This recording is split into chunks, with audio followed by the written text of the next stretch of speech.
नमस्कार दोस्तों, आज हम पढ़ेंगे परिव्रजक राजवंश। ठीक है, तो परिव्रजक राजवंश को हम देखते हैं। देखिए, परिव्रजक राजवंश, ठीक है, तो परिव्रजक जो राजवंश है इसकी जो जानकारी है, ठीक है, परिव्रजक जो राजवंश है इसकी जानकारी हमको कहाँ से मिलती है? खो ताम्रपत्र से। ठीक है, खो ताम्रपत्र से इसकी जानकारी मिलती है हमको। ठीक है, जो परिव्रजक राजवंश है इसकी जानकारी हमको खो ताम्रपत्र से मिलती है, और ये खो ताम्रपत्र जो है कहाँ से प्राप्त हुआ है? पन्ना से। ठीक है, पन्ना से प्राप्त हुआ है, अर्थात ये जो इनका जो शासन था, ठीक है, परिव्रजक राजवंश का, ठीक है, कहाँ पर था? पन्ना में। ठीक है, पन्ना क्षेत्र में, ठीक है, पन्ना में के बुंदेलखंड क्षेत्र में परिव्रजक राजवंश का शासन था। ठीक है, अब ये जो खो ताम्रपत्र है ये किसका है? राजा हस्तिन का। ठीक है, तो खो ताम्रपत्र में क्या लिखा हुआ है? तो खो ताम्रपत्र के अनुसार, ठीक है, खो ताम्रपत्र के अनुसार, ठीक है, मतलब इस खो ताम्रपत्र में किसकी वंशावली? इनमें ये खो ताम्रपत्र किसका था? हस्तिन का था। ठीक है, राजा हस्तिन का जो क्या था? ये खो ताम्रपत्र था, और इस पे जो है वंशावली के बारे में वर्णन है। ठीक है, किसकी वंशावली? हस्तिन की। ठीक है, तो इस पे क्या हुआ? परिव्रजक राजवंश की वंशावली का वर्णन है, जिसपे ये बताया गया कि जो प्रथम शासक कौन है खो वंश का? ठीक है, सॉरी, परिव्रजक राजवंश का, तो प्रथम शासक कौन है? देवादय। ठीक है, तो प्रथम शासक कौन है? देवादय। देवादय के बाद कौन आता है? प्रभंजन। ठीक है, देवादय के बाद कौन आता है? प्रभंजन जो है दूसरा शासक आता है, कौन सा? परिव्रजक राजवंश का। अब इस प्रभंजन का पुत्र कौन होता है? हस्तिन। ठीक है, हस्तिन जो है इसका पुत्र होता है।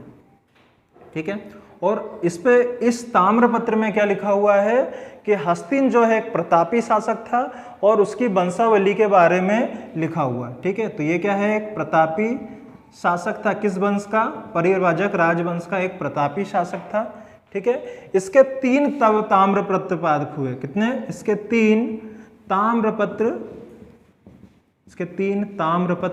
प्राप्त हुए।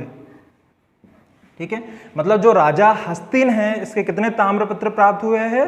3। को कहां से प्राप्त हुए हैं? खो से, मझगवा से, ठीक है, और जबलपुर से। ठीक है, ऐसे 3 जगह से इसके ताम्रपत्र मिले हैं। किसके? हस्तिन। ठीक है, अब हस्तिन के समय ही इसका पड़ोसी राज्य में किसका शासन था? ठीक है, इसके पड़ोसी राज्य में किसका शासन था? ठीक है, पड़ोसी राज्य में किसका शासन था? उच्चकल्प का। ठीक है, उच्चकल्प का, ठीक है, उच्चकल्प वंश का शासन था। ठीक है, और यहां के राजा कौन थे? सर्वनाश। ठीक है, सर्वनाश जो थे इस वंश के शासक थे। कौन से? उच्चकल्प वंश, इनके पड़ोसी। अब हस्तिन के बाद, ठीक है, हस्तिन के बाद कौन आता है? संक्षोभ। ठीक है, हस्तिन के बाद कौन आता है? संक्षोभ। ठीक है, अब संक्षोभ जो है ये कैसा शासक था? ये अंतिम शासक था। किसका? परिव्रजक राजवंश का अंतिम शासक कौन था? संक्षोभ। ठीक है, अब संक्षोभ के बारे में देखिए, इसके 2 ताम्रपत्र मिले हैं। संक्षोभ के 2 ताम्रपत्र प्राप्त हुए हैं। ठीक है, कहां कहां से मिले हैं ताम्रपत्र? बैतूल और खो से। ठीक है, बैतूल और खो से। ठीक है, इसमें क्या लिखा हुआ है कि ये डाहल प्रदेश और आठविक राज्यों का स्वामी, ठीक है, आठविक राज्यों का स्वामी बताया गया है इसको। ठीक है, डाहल प्रदेश या आठविक राज्यों का स्वामी बताया गया है। और इसने क्या हुआ? मतलब त्रिपुरी में, ठीक है, त्रिपुरी जबलपुर में ग्रामों का दान दिया है। ठीक है, तो डाहल प्रदेश या देखो इसके साथ में इसको क्या बोला जाता है, डाहल प्रदेश या 18 आठविक या आणविक राज्यों का स्वामी बताया गया है किसको, संक्षोभ को। ठीक है, तो यहां से यदि देखा जाए तो परिव्रजक की जानकारी, परिव्रजक राजवंश की जानकारी खो ताम्रपत्र से मिलती है। ठीक है, इनका शासन कहाँ था, पन्ना क्षेत्र में था। ठीक है, इनके खो ताम्रपत्र में किसका है, ये हस्तिन का है। इस पे वंशावली का वर्णन है। प्रथम शासक कौन है, देवादय है।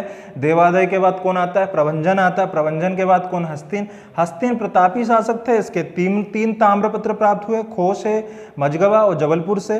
और हस्तिन के समय पड़ोसी राज्य में उच्च कल्प वंश था जिसके शासक कौन थे, सर्वनाश थे। ठीक है, अब हस्तिन के बाद अगला जो शासक आता है कौन आता है, संक्षोभ। ठीक है, तो ये अंतिम शासक थे। इसके 2 ताम्रपत्र प्राप्त हुए, बेतुल और खो से। ढाल प्रदेश तथा 18 आणविक राज्यों का, ठीक है, 18 आणविक राज्यों का इसको स्वामी बताया गया है। तो ये प्रीलिम्स में पूछा जा सकता है कि 18 आणविक राज्यों का स्वामी किसको बोला गया है, संक्षोभ को। ठीक है, और इसने त्रिपुरी क्षेत्र में, त्रिपुरी जबलपुर में ग्रामों का दान किया है। ठीक है, तो इसी प्रकार ये परिव्रजक राजवंश भी कंप्लीट हो जाता है जो प्रीलिम्स और मेंस की दृष्टि से इंपॉर्टेंट है। ठीक है, धन्यवाद।